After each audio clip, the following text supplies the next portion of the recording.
My true story from Virginia. They locked me in the basement and faked my death to steal the house, but I recorded everything. They buried me with lies. I came back with proof. Mark, please, let me out. I do not want to die here. He paused at the bottom of the stairs, then laughed. You should be thanking me, Mom. I'll make sure you get a beautiful grave. I'll even write a speech. I'll honor your legacy by inheriting every piece of it. We do not need to call a doctor. If she dies, she dies. When she goes, we will hold a small memorial, then sell the house as fast as possible. No one asks where the old lady went, as long as she does not come back. They said it right above me, as if I were already a ghost, floating somewhere between the furnace and the rotting wood beams, their voices muffled by the floorboards, but not enough to hide the contempt. My son, his wife, and a third voice, a man I didn't recognize. Calm, professional, probably the lawyer they kept mentioning in the past few months, the one who never returned my calls. I was lying on the old cot in the basement. My breath was shallow, not from sleep, I hadn't slept in days, but from the medication they had slowly cut off. Heart pills, thyroid supplements, blood thinners. Gone. No more reminders, no more refills. They said I was forgetful, that I mixed things up, but they were the ones hiding the pill bottles, the ones turning off the lights a little earlier, locking the door a little tighter. I was not dead, but I was being prepared for it. The basement was cold, not bitter cold, but damp, creeping, the kind that gets into your lungs and stays there. The only light came from a flickering bulb over the washing machine. It had been left on, maybe by accident, or maybe they wanted me to see, to know, to feel every hour. I listened as my son Mark spoke again. She doesn't eat much anymore. She sleeps all day. It will be natural. Peaceful. Peaceful. This house was built with my blood.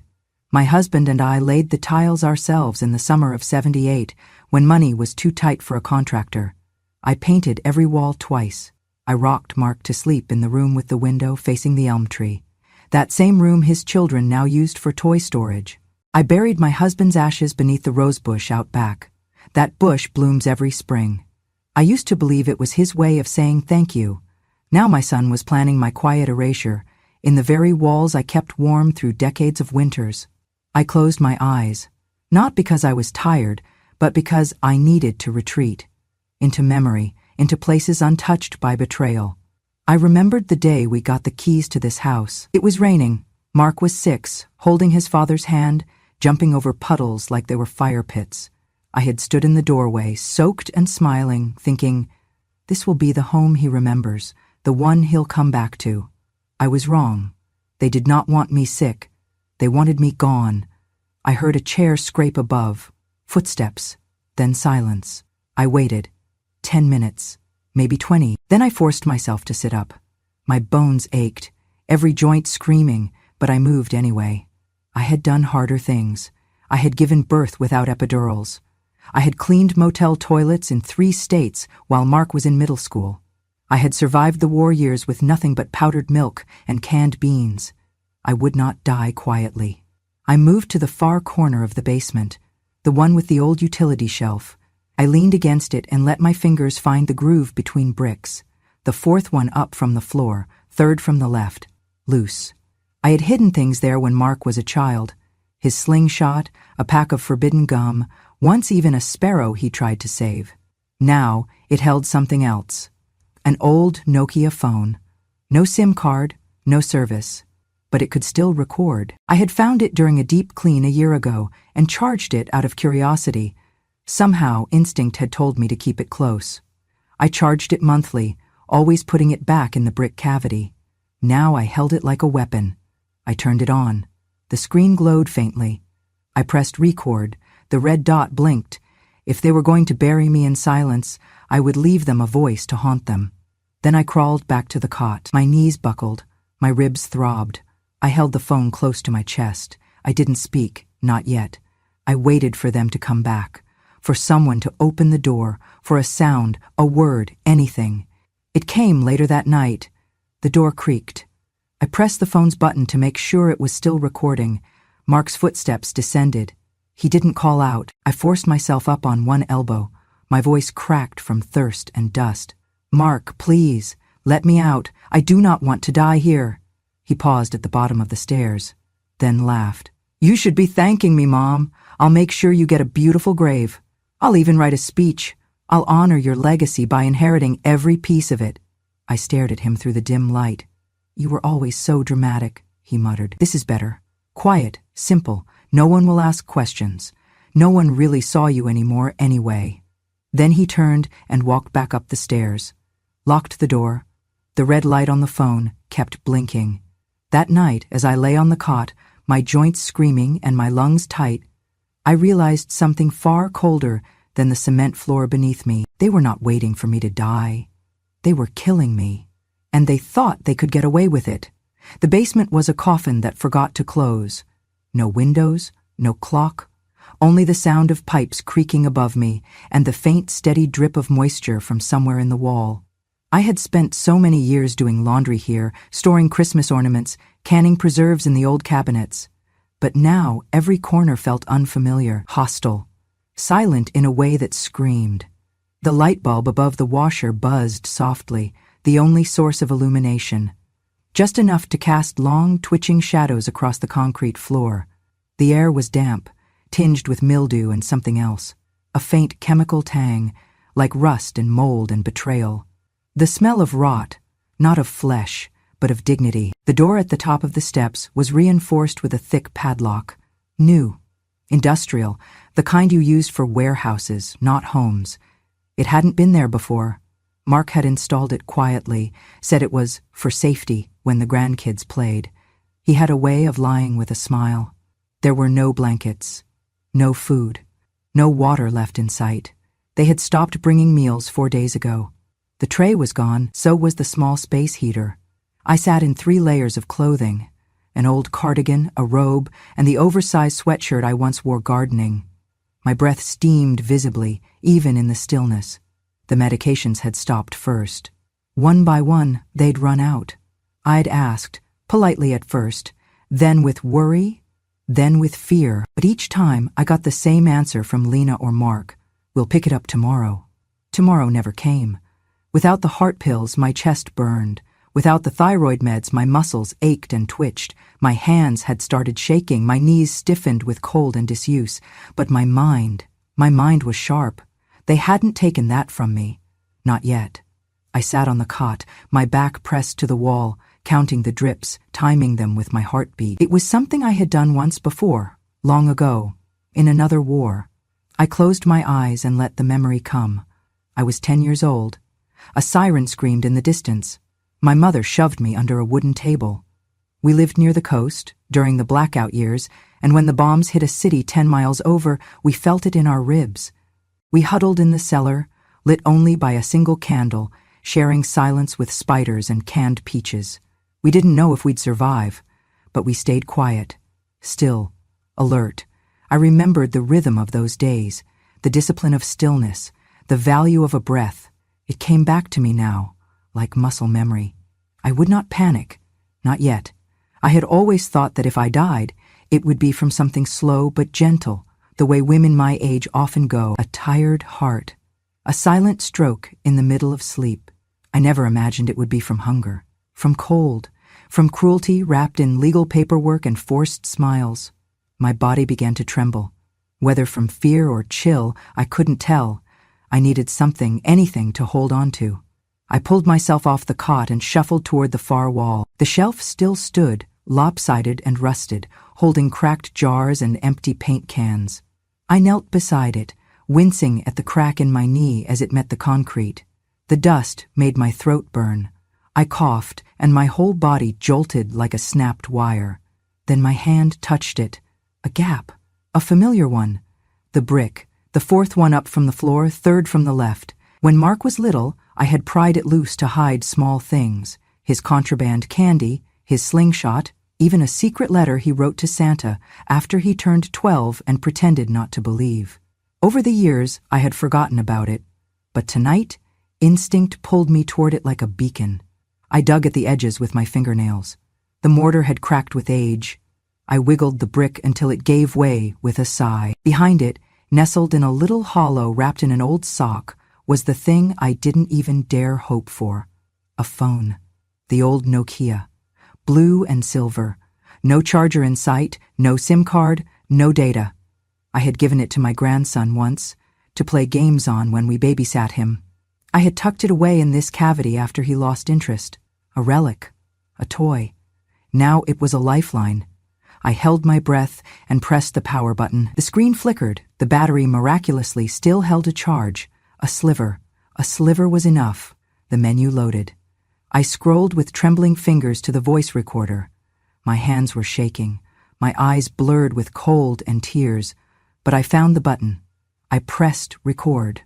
A little red light blinked. It was the first thing in this darkness that told me I still existed. I stared at that blinking light like it was the sun. I whispered, hoarse and cracked, "This is Helen Green. Today is November 22nd. I am in the basement. I have been locked in. No food, no medicine. If anyone finds this, please know I did not go quietly." The red light blinked again, and for the first time in days I felt not fear, but fight. They wanted to bury me in silence. But now, I had a voice. The phone blinked its red dot silently, waiting for truth to enter its tiny microphone. It had no SIM, no signal, but it could still remember, and that was all I needed. I placed it on the floor beside the cot, angled just right toward the stairs, the speaker open, the record function running. I curled up beside it, feigning sleep, listening to the tick-tick of my own pulse and the slow, distant creak of footsteps above. They always came down late, to check, to stare. Maybe to feel powerful, watching the woman who had raised them with nothing, now reduced to nothing herself. It was close to midnight when I heard the door unlock. Metal clinked, hinges groaned. Then, footsteps, heavy ones, slower than usual. "Mark?" He descended the stairs with a deliberate rhythm, like someone arriving at a grave they felt no guilt about. I didn't lift my head. Not at first. I let him get to the bottom step before I forced myself upright. The light from above cast him in half shadow. He didn't say a word. I did. My voice was dry, cracking at the edges.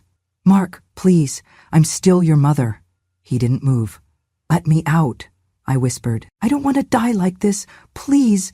For a second, just 1 second, I thought I saw hesitation, a flicker behind his eyes, maybe even shame, but it vanished. He walked over to the dryer, leaned on it casually, and stared at the wall like I wasn't even there.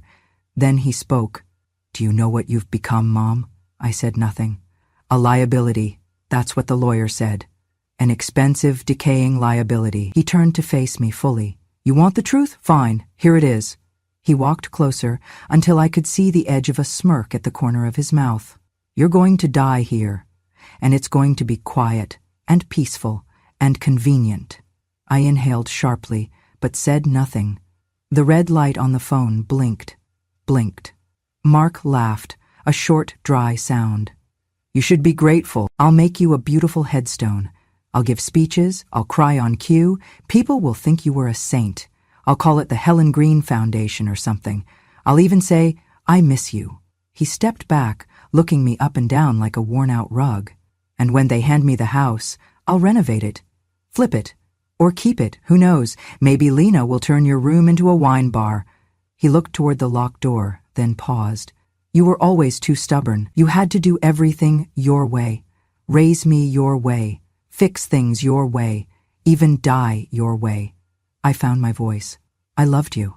He stared at me like I'd spoken in another language. "I loved you, Mark. I gave up everything for you." "Yeah," he said, voice sharpening. "And look where it got us." He turned and climbed the stairs, each step louder than the last. Before he reached the top, he added, almost like a signature, "Don't worry, I'll make you famous. You'll be worth more dead than you ever were alive." Then the door slammed. The lock turned. Silence, except for the red light, still blinking. I reached for the phone with trembling hands, pressed stop, saved the file. My heart was pounding so hard I could barely hear the confirmation tone. But I saw it. Recording saved. I collapsed back onto the cot. I was still in the dark, still trapped, still freezing. But now I had something he did not. The truth. The first hour after the door closed was the worst, because that was the hour I believed he might come back, that he might unlock the door, change his mind, regret what he said. bring water. Say it was a cruel joke, a moment of anger, a test I passed just by surviving. But he didn't. Not after the first hour, not after the 10th, not after the first full day. I had no way to count time except by pain, the way my body ached when I woke up, if I had slept at all, and the way the cold crawled deeper with every passing minute. There was no food except for a single half-crushed granola bar I found behind the shelf. I had left it there months ago during a cleaning binge. It was stale, partially unwrapped, but it tasted like salvation. Water was harder. The basement walls sweated with condensation. I found a rusted aluminum pot in the corner, once used for dyeing old curtains. I placed it beneath the trickle near the laundry machine, a crack that we'd never bothered to patch properly. By the second night I had maybe half a cup. I sipped it like it was wine. I wrapped myself in anything I could find, a curtain, a sheet of old painter's plastic, even bubble wrap from storage. Still, the cold was like a second skin. My fingers turned purple at the tips, my lips cracked. I started hallucinating on the third night. Voices from the ceiling, flashes of light that weren't there, the smell of my husband's aftershave. I knew then I would not survive another day, and so I decided not to wait for death. I decided to escape. There was a vent on the far wall, small, rusted shut, but I remembered it. I had once told Mark, when he was 8, that it was too small for monsters to crawl through. He had nodded solemnly and fallen asleep with his hand in mine. That vent led to the crawl space, and the crawl space, if I remembered right, led to the old coal chute that had been sealed from the outside but not from below. If I could get to it, I could pry loose the panel. I crawled on all fours, my knees raw, my breath shallow. The vent grill was held by 4 screws, rusted, brittle. I needed leverage. There was an old workbench nearby, on it a pile of forgotten tools. Screwdrivers, paintbrushes, a hammer with a cracked handle. I tried the screwdriver, but the metal bent at the tip. Then I saw it. A broken piece of wood from a busted chair leg. Thick, jagged, sharp. I wedged it under the bottom of the vent grill and pushed. Nothing. I pushed harder, using the weight of my hip. The wood snapped. But the corner of the grill bent. That was all I needed. I repositioned. Pushed again. This time something cracked. The bottom 2 screws popped loose, metal shrieking like an animal. I stopped to breathe, heart racing. The top 2 gave way more easily, weakened by years of neglect. The vent swung down with a groan. I stared into the black hole. Cold air leaked through, dirt, cobwebs, darkness. I climbed in. The crawl space was tight. I had to lie flat, inch forward like a worm. My elbows scraped against brick, my neck cramped from the angle. But I moved. Half a foot, then another. Each breath kicked up dust, dry and sharp. I coughed into my sleeve, eyes burning. 10 feet in, I hit the panel. Thin plywood, nailed from the outside. I touched the nails. Rusted, old, weak. I raised the chair leg and pounded. The first nail gave with a crunch, then the second. It took me the rest of my strength to loosen the panel. My hands bled. My lungs screamed. But when the last nail cracked free and the wood gave way, I felt wind on my face, cold, fresh, real. It was raining outside. The first drop hit my cheek like a blessing. I pulled myself through the hole, into the open air behind the house, the backyard. The roses were gone, the garden overgrown, but I was out. I collapsed onto the wet grass, mud seeping into my clothes, my hands digging into the earth like I was trying to remember how to be human. I lay there, staring up at the sky, letting the rain wash the filth from my face, the lies from my skin. I was out. I was alive, and they had no idea. I must have looked like a ghost when I stepped into the police station. Rain-soaked clothes clung to my skin. My shoes were gone, lost somewhere between the crawl space and the backyard mud. My hair, once carefully pinned each morning, now hung in tangled clumps around my face. I smelled like mildew, copper, and silence. The officer behind the desk looked up, startled. "Ma'am, are you all right?" I opened my mouth. My voice cracked. "I need to speak to someone in charge, right now." He stood, slowly. "Let's get you some water," I said. I repeated, firmer, "I have evidence. I was locked in a basement. My family tried to kill me, and I have it on tape." That got his attention. I reached into the inside pocket of my robe, still damp, and pulled out the Nokia phone wrapped in the old sock. My hands shook as I handed it over. Voice recorder. November 22nd. Play it. He took it with the gentle suspicion of a man used to unstable stories. Pressed a few buttons. The audio loaded. For a moment, all I heard was the soft hum of the fluorescent lights.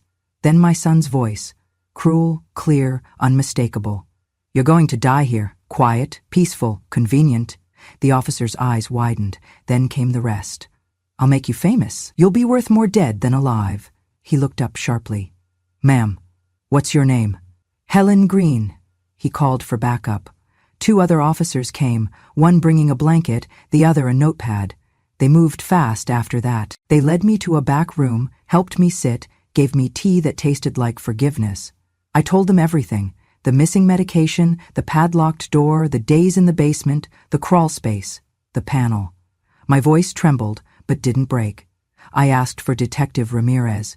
I remembered her from a town hall years ago, the only officer who had ever remembered my name. She came within 15 minutes. She listened to the tape twice. Then I handed her the second piece of evidence, the USB stick. They had forgotten to disable the old security camera in the floor vent above the laundry machine. I had hidden the USB in a canister, just in case, and it had caught Mark.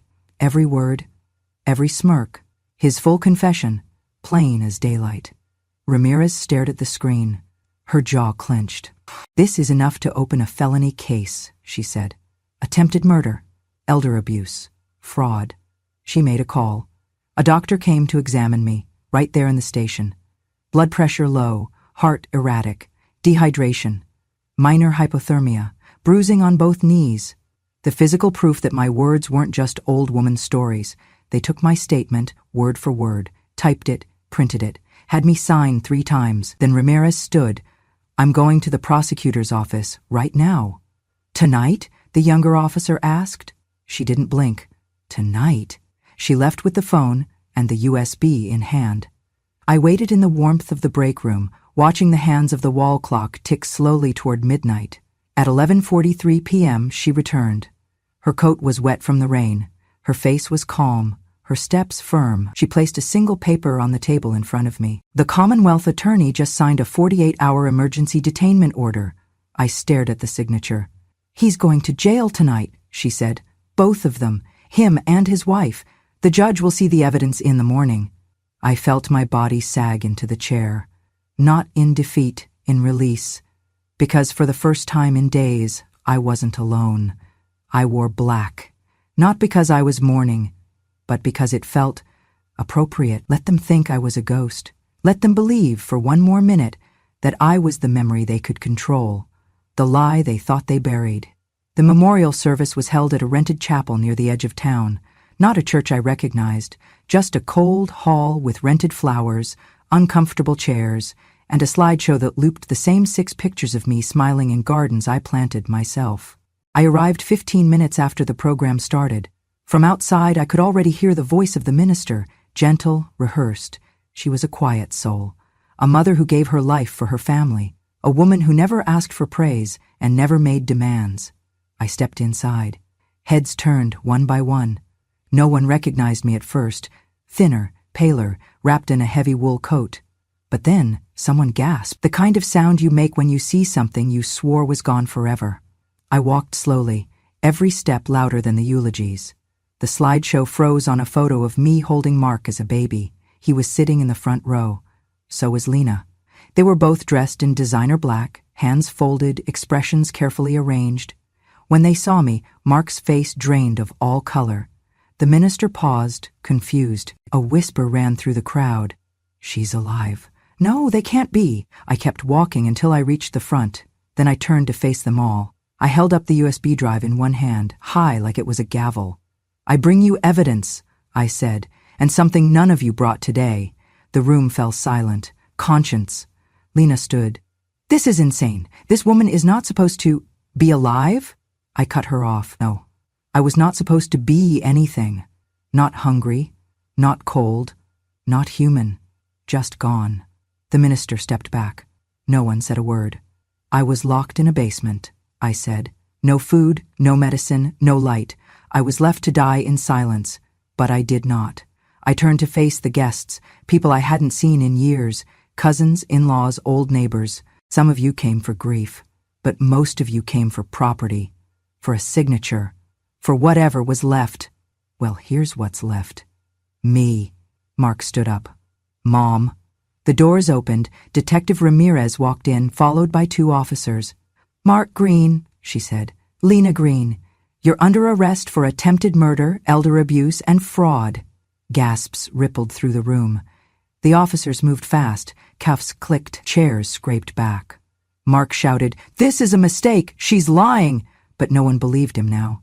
Not with the USB, not with the bruises on my wrists, not with a room full of witnesses. As they were led out, I looked straight at him. You tried to bury me with lies, I said, but I came back, with proof. I did not survive for revenge. I survived because something in me refused to die without being heard. There was still a truth inside me, sharp as broken glass and just as dangerous, that needed to be spoken, that needed to be witnessed. I told the truth, not for sympathy, not even for justice, but because silence was how they thought they'd win. And I would not leave the world on their terms. The news traveled fast, local headlines first, then regional. By day 3, national outlets picked up the story. Virginia woman declared dead, found alive. Children arrested in fraud scheme. They tried to kill me, says 78-year-old survivor. From basement to breakthrough. Helen Green's fight to be seen. I didn't watch the coverage. I didn't need to. I was there, and I had already lived the headlines.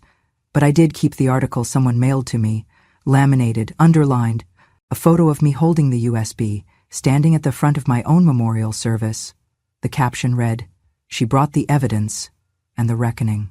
In the weeks that followed, I moved into a community home. Not a nursing home. A place where people still had names, not wristbands. Where no one left you alone for hours. Where you could drink tea at midnight if you wanted, and someone would sit beside you while you did. They called me Miss Helen at first, then Helen the Brave, and eventually, the Immortal. I didn't correct them, because sometimes surviving something you were not meant to survive earns you the right to choose your name. On my second week there, I got a visitor. He was taller now, shoulders broader, hair darker, but the moment I saw him standing at the gate with that uncertain, hopeful expression, I knew. My grandson. He walked up slowly, hands in his jacket pockets. "Hi, Grandma," he said. I nodded. "Hi, baby." He looked at me, eyes full of tears and guilt and something stronger, something that had taken root in the years since I last saw him. "I remember the phone," he said. "The little blue one you let me play Snake on. I found it once in the brick, but I never knew why you hid it there." I smiled. "Now you do." He sat beside me on the porch swing. Didn't say much, just held my hand like it was something precious. "You saved me," I whispered. "You saved yourself," he said. "But I'm glad I was part of it." He visits every Sunday now. Sometimes he brings soup, sometimes flowers, sometimes nothing at all, just his presence. That's enough. As for Mark, he tried to call from jail, from a collect line. He left messages through the prison voicemail system. He said he was sorry, that he had been under pressure, that he made mistakes, that he didn't think it would go that far. I never called back, not because I wanted him to suffer, but because I didn't owe him comfort. I gave him a childhood, a college degree, a home, a chance, and when he tried to take my breath away, I chose to breathe louder. That was my answer. I sometimes think of Lena, too. Whether she regrets it, whether she whispers my name when no one is listening. But then I look around the community home, at the people who know my story not from headlines, but from my mouth. People who knock on my door just to say hi, who pass me handwritten notes, who call me by name and mean it. And I feel something close to peace. One afternoon, as I sat under the magnolia tree, a woman from the local college asked if she could record my story. "I want to teach it in my class," she said, "not as tragedy, but as proof. That voice matters. That silence is never consent." I agreed. She asked what I wanted the lesson to be. I told her this. They tried to write my ending, but I rewrote the whole story. I did not survive to seek revenge. I lived because I refused to be reduced to dust by someone else's convenience. I lived because there was still something left to say, and someone out there who needed to hear it. They buried me in silence. But I rose with truth, and no matter how many locks they turned, how many signatures they forged, or how many lies they rehearsed, they could not kill what I carried inside: memory, witness, worth. I am not a martyr. I am not a miracle. I am just a woman who remembered who she was, right when they needed me to forget. I have learned that unconditional love is not the same as blind love. One can hold you, the other can break you. I spent years believing that being a mother meant giving everything. And for a long time, I gave with open hands, open arms, and open heart. But I now understand love without limits is not devotion. It is disappearance, and I will not disappear anymore. I sit now by a window that faces the community garden. The sun leans in during the morning hours, touching the pages of the notebook in my lap, the same lap where Mark once laid his head as a child, where I once folded tiny onesies and wrote grocery lists. Now, it holds a story I never thought I would live long enough to tell. My story. Not the version they wrote for me, not the obituary Lena tried to print, not the speech Mark prepared for the funeral he expected me to miss, but the truth. The truth of how I was almost erased, and how I became a headline not because I was dramatic, but because I was real. I write it all down, every word, every moment, not to dwell, not to hurt, but to warn. Because I am not the only one. There are women right now, mothers, grandmothers, caretakers, sitting in quiet corners, dismissed, devalued, renamed as burdens. Women who once built homes from scratch, who gave life and watched it walk away. Women who are spoken over, forgotten.